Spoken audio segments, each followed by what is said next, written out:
Hello, welcome back to BSLIVE. The other day, I actually got a surprise gift from Japanese independent artist Kei Sawada. He gave me these assets for one of his creations, which is basically this cake. So this cake was made. You can see it was made a lot based on all these assets that he created using. I don't know what 3D package he was using, but he gave me the FBX, and I opened it up in Blender, and this is what I got. It's got the whole thing, the whole set, the whole assets, and I thought this is really cool example of a complete set of 3D assets, and this is actually perfect for augmented reality for AR. Here in Blender, if you open it and you want to make it look prettier, you can use matcap, enable texture, enable maybe shadow and cavity if you like. So you get something that's a bit like outline, but maybe turn off cavity for now. So I keep looking at this cake, and I actually try to export it as USDZ and for AR, and it's actually working right away. It's kind of nice to be able to do that. The way I do it, if I reset the position of this cake, for example, using option, let's see, option G, okay, I have the cake selected. All I need to do in Blender is go to File, Export, GLB, include selected objects, and that's pretty much it. And I go to desktop and export this GLTF. It's actually export as GLB. Now that we have Reality Converter app on a Mac, we can easily drag and drop something like that. So it's like a, oops, undo that. Let's drop it here. So we have this creations by Kei Sawada inside Reality Converter app, and we can test it out on different environment. So it's really really cool to be able to do this, play around with the exposure to check how it looks if you export this out, and you can simply drop it into your iPhone or iPad using AirDrop. So it's going to be a USDZ format. You might also want to try look at the texture. Oh, the texture is made of these gradient swatches. This is actually a really interesting way to colorize your 3D assets in a more stylistic kind of way.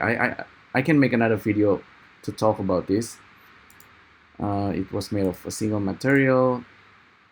The units, before you export, you want to check the units. Maybe you want it in the meters or centimeters, and you simply share as USDZ. So that's a quick way basically to do this.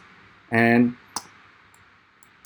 let's talk a bit about the asset itself. So this is what Kei Sawada made. You can see on his page, he actually put it on Sketchfab as well, but he couldn't sell it because he lives in Japan.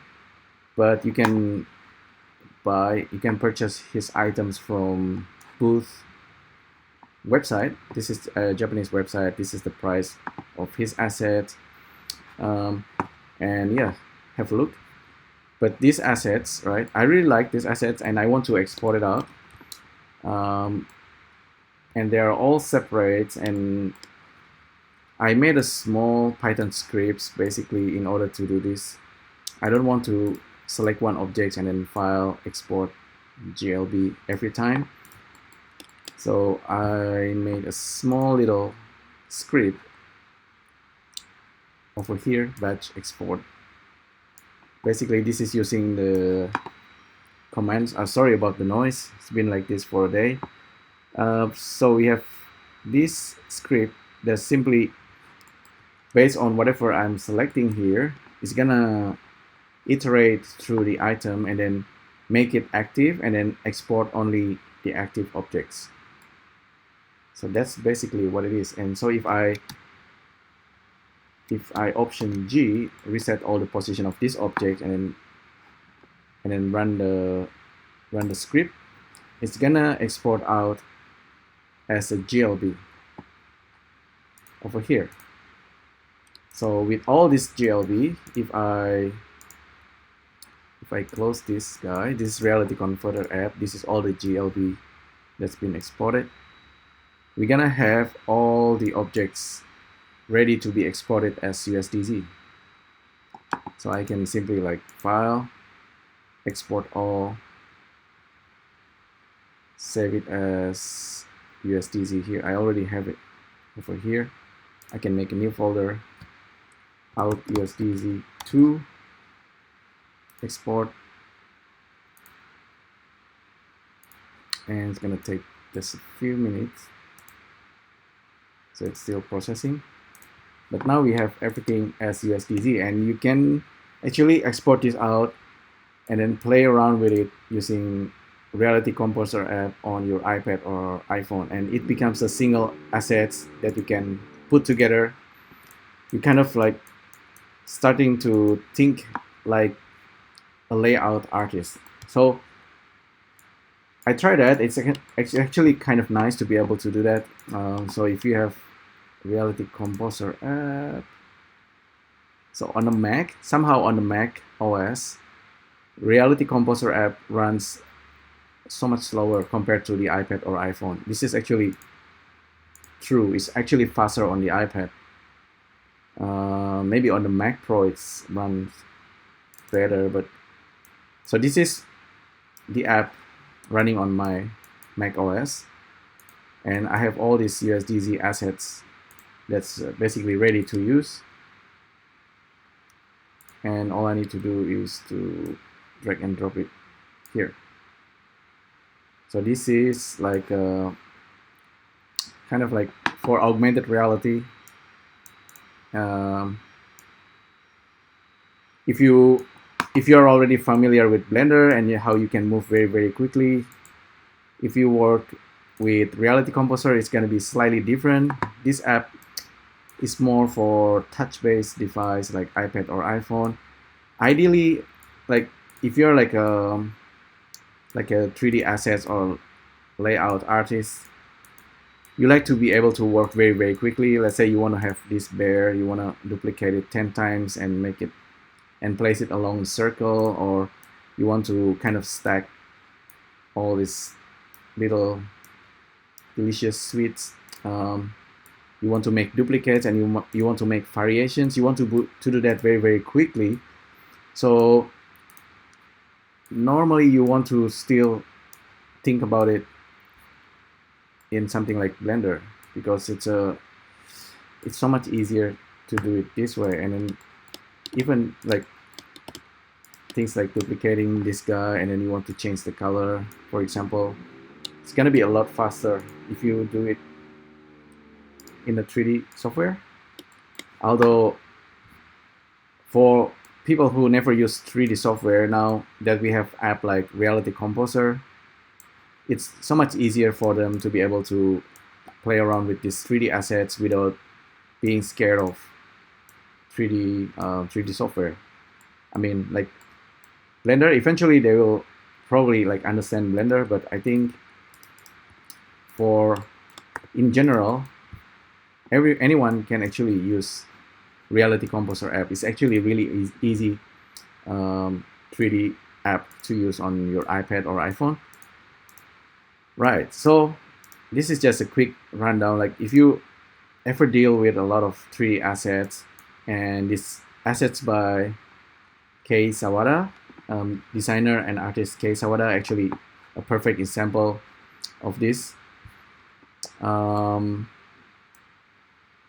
I want to show you, like, if you're working inside Blender and then you actually deal with things like UV, you can actually make changes very quickly. It's something that's, if you don't know 3D, this is still something that's not easy to do, but if you know 3D, it's a lot easier.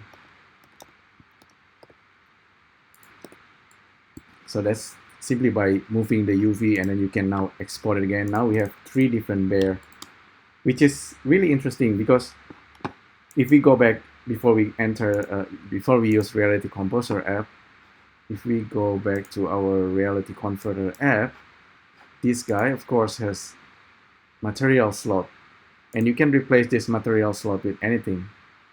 So I just deleted the material, but this gradient can be changed very quickly. So that's actually what USD or Pixar USD and what's this can be really powerful is if you have like a set 3D assets, a lot of 3D assets that you want to have variations, you can make it very quickly. Like for example, this donut. This is a brown donut, but if you kind of scramble this color, you're gonna have all kind of different color donuts. Of course, you can always do it inside Blender just to prove it. This guy, so select particular set. Okay, that one have, yeah, I can change the top. So this is something that you can make using simply by modifying the UV for each asset, or simply by scrambling this gradient image texture inside a Reality Converter app. Yeah, and if you're working in a game or film industry, having 3D assets that you can customize very quickly is crucial. It's actually very common, but for general user, it's not common unless you, yeah. So I believe this Reality Converter app should be, and eventually gonna be on an app. It's gonna be an app that's on your iPad or iPhone, and so whenever you have like USDZ assets, you want to be able to replace the color, texture, material very quickly. It's not always simple, but you can. Eventually you can. So for example, this is a Beagle. This is a 3D scan that I made using the Display Land app on the iPhone. This is based on photogrammetry. You can simply replace this with any texture that you want. So yes, that's basically it that I wanted to show you today. Thanks again to Kei Sawada. He's actually one of illustrator, designer, artist that I know much earlier when I was in high school. He was probably have been doing this for years, and he's one of the like designers that I respect because he's very unique and independent. So imagine you making 3D. I mean, like 3D objects of anything is, you can basically scan any 3D objects, but if you made it your style, it's become different. Like this is Kei Sawada style, obviously, and then with the color choice, everything. This is really nice art and design. I really like even this bear. It's a very much Kei Sawada.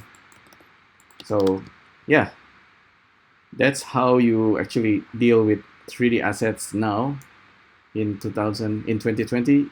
It's you have access to all these tools, so nothing can really stop you.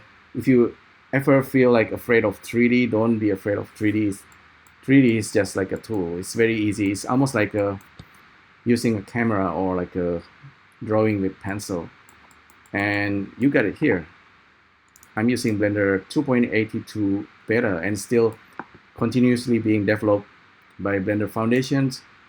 You have access to all the 3D assets, maybe from website like Sketchfab. So Sketchfab, Kei Sawada. Let's see what else he made. So Kei Sawada made a lot of 3D assets, not just the cake, but look at this. All of these but like I said, because he lives in Japan, he cannot actually sell the assets, unfortunately. But maybe that will change in the future. But look at inspirations from Sketchfab. Look at things around you, and then see how you can kind of recreate them using Blender, for example. Make it your own style, and then you export it as AR, and maybe you can sell it as a 3D print, or like a toy, or something else, like make story, make animations using 3D assets, or make a game.